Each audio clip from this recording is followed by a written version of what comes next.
जैसा कि आप सोशल मीडिया में देख पा रहे होंगे कि ऑपरेशन सिंदूर चारों तरफ वायरल हो रहा है। आखिर यह ऑपरेशन सिंदूर क्या है और भारतीय सेना के द्वारा ऑपरेशन सिंदूर को कैसे अंजाम दिया गया और किस तरीके से भारतीय सेना ने अपनी सफलता को हासिल किया, तो इस वीडियो में बताया जाएगा कि आखिर ऑपरेशन सिंदूर को अंजाम कैसे दिया गया। तो सबसे पहले बात कर लेते हैं कि आखिर ऑपरेशन सिंदूर क्या है और इस ऑपरेशन का नाम ऑपरेशन सिंदूर ही क्यों रखा गया है। तो शायद आपको वह तारीख याद होगा। वह तारीख था 22 अप्रैल की, जब हिंदू पर्यटक घूमने के लिए जम्मू कश्मीर के पहलगाम में गए हुए थे। तभी वहां पर अचानक से आतंकवादी घुस जाते हैं और हिंदू पर्यटकों पर हमला कर देते हैं। और जो पति पत्नियां पहलगाम घूमने गए होते हैं, उनके पतियों को गोली मारकर हत्या कर दी जाती है और पत्नियों की सुहाग को उजाड़ दिया जाता है। यानी कि जो पत्नियां अपने मांग में सिंदूर भरती हैं उसको हटा दिया जाता है, क्योंकि उनके पतियों को मार दिया जाता है। तो ऐसे में जो उनका सिंदूर है, उसका सुहाग है, वह छिन जाता है, जिसके कारण इस ऑपरेशन का नाम यहाँ पर ऑपरेशन सिंदूर रखा गया है। और आपको बता दें कि ऑपरेशन सिंदूर कब चलाया गया था। तो आपकी जानकारी के लिए बता दें कि ऑपरेशन सिंदूर जब होने वाला था तो इसकी खबर किसी को नहीं थी, ना ही भारतीय लोगों को थी, ना ही पाकिस्तान की सेना को थी, ना ही पाकिस्तान के किसी भी आतंकवादी को खबर थी। और अचानक से भारतीय सेना 7 मई की रात को लगभग 1 बजे पाकिस्तान के आतंकी ठिकानों पर जोरदार हमला कर देता है। तो यह खबर किसी को नहीं था कि भारतीय सेना रात 1 बजे 7 मई को रात 1 बजे ऑपरेशन सिंदूर को अंजाम देने वाला है और पाकिस्तान के ऐसे ठिकाने जहां पर आतंकवादी तैयार किए जाते हैं, वैसे ठिकानों पर जोरदार हमला कर दिया गया। अब बात कर लेते हैं कि आखिर भारत ने किन किन आतंकी ठिकानों में हमले किए थे। तो आपकी जानकारी के लिए बता दें कि भारत ने पाकिस्तान के 9 जगहों पर 9 आतंकी ठिकानों पर हमले किए थे, जिसमें कि 21 आतंकी ठिकानों को ध्वस्त कर दिया गया है।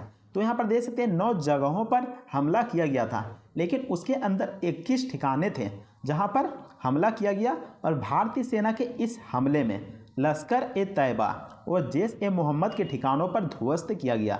तो यहाँ पर 2 आतंकवादी संगठन का यहाँ पर नाम दिया गया है। पहला नाम यहाँ पर है लश्कर-ए-तैयबा, जो कि आतंकवादी को तैयार करता है, और दूसरा का नाम यहाँ पर है जैश-ए-मोहम्मद। तो 2 यहाँ पर आतंकवादी ठिकाने का नाम दिया गया है।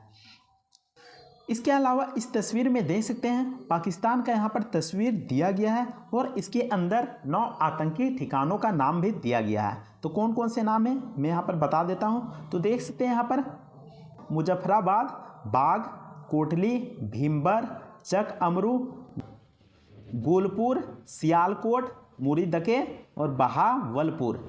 तो इस तस्वीर में कुल 9 आतंकी ठिकानों का नाम दिया गया है, जहां पर भारत के द्वारा मिसाइलें दागी जाती हैं और इनको ध्वस्त कर दिया जाता है। अब बात करते हैं कि आखिर जो ऑपरेशन सिंदूर चलाया गया था, इसकी खबर किन किन लोगों को थी। तो आपको बता दें कि जो ऑपरेशन सिंदूर चलाया गया था वह मोदी जी के देखरेख में चलाया गया था। आखिर मोदी जी उन पत्नियों, उन औरतों की सिंदूर का बदला लेना चाहते थे। आखिर उनका सुहाग जो उजड़ गया था, तो ऐसे में वह भारतीय लोगों की चिंता को लेकर अपना यहाँ पर बदला लेते हैं। तो देख सकते हैं मोदी के देखरेख में लिया जाता है यह बदला। और आपकी जानकारी के लिए बता दें कि जो ऑपरेशन सिंदूर को चलाया जाता है, उसको सफल बनाने के लिए थल सेना, जल सेना और वायु सेना, तीनों सेना का अपना महत्वपूर्ण योगदान रहता है। यहाँ पर तीनों सेनाओं की मदद से ऑपरेशन सिंदूर को अंजाम दिया जाता है और पाकिस्तान के अंदर आतंकी ठिकानों में घुसकर आतंकवादियों को ढेर कर दिया जाता है। अब बात कर लेते हैं कि भारतीय सेना के द्वारा जो ऑपरेशन सिंदूर चलाया गया था, उसके द्वारा कितने आतंकवादियों को ढेर किया गया, कितने आतंकवादियों को मारा गया। तो यहाँ पर देख सकते हैं कि भारत ने पाकिस्तान में 24 मिसाइलें दागी थी। तो यहाँ पर भारत के द्वारा 24 मिसाइलें दागी गई थी उन आतंकवादी संगठनों में, उन आतंकवादी ठिकानों में, जिससे कि 100 से भी अधिक आतंकवादी मारे जा चुके हैं और कई आतंकवादी घायल हैं। तो यहाँ पर कुल आंकड़ा नहीं निकाला गया है कि आखिर कितना आतंकवादी मारा गया है, लेकिन यहाँ पर बहुत सारे न्यूज़ में खबर मिल रही है कि लगभग 100 से भी अधिक आतंकवादी को मारा जा चुका है।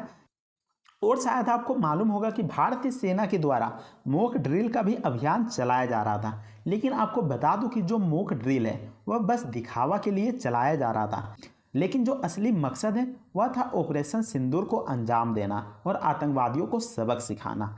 लेकिन सभी को लग रहा था कि भारतीय सेना मॉक ड्रिल की तैयारी कर रहा है। अब बात कर लेते हैं कि अब भारत के इस हमले के बाद क्या पाकिस्तान फिर से भारत में हमला कर सकता है। तो आपको बता दें कि पाकिस्तान की सेना से भारत को लेना देना नहीं है, बल्कि भारत क्या चाहता है, तो भारत सिर्फ चाहता है कि भारत में जो आतंकवादी भारत को नुकसान पहुंचाना चाहते हैं तो उन आतंकवादियों को ख़त्म करना चाहता है, ना कि भारत की सरकार पाकिस्तान की सेना से लड़ना चाहता है। भारतीय सेना को पाकिस्तान की सेना से कोई लेना देना नहीं है, बल्कि भारत की सरकार को उन आतंकवादियों को जड़ से ख़त्म करना है जो कि भारत में बार बार आक्रमण करते रहते हैं और भारतीय लोगों को और भारत की संपत्ति को नुकसान पहुंचाते रहते हैं। लेकिन पाकिस्तान की सेना के द्वारा अगर भारत में हमला किया जाता है तो भारत भी हमला करने से पीछे नहीं हटेगा, बल्कि पाकिस्तान को पूरी तरीके से तोड़ फोड़ कर रख देगा। और भारत का मानना है कि पाकिस्तान आतंकवाद को पनाह देता है, तो ऐसे में अगर स्थिति और भी गंभीर होता है तो वह पाकिस्तान के खिलाफ और भी ज़्यादा गंभीर फैसला ले सकता है। तो उम्मीद करते हैं कि आपको ये वीडियो और जानकारी पसंद आया होगा। अगर वीडियो और जानकारी पसंद आता है तो वीडियो को लाइक कीजिएगा और चैनल को भी सब्सक्राइब जरूर कर लीजिएगा। तो मिलते हैं नेक्स्ट वीडियो में, तब तक के लिए जय हिंद, वंदे मातरम।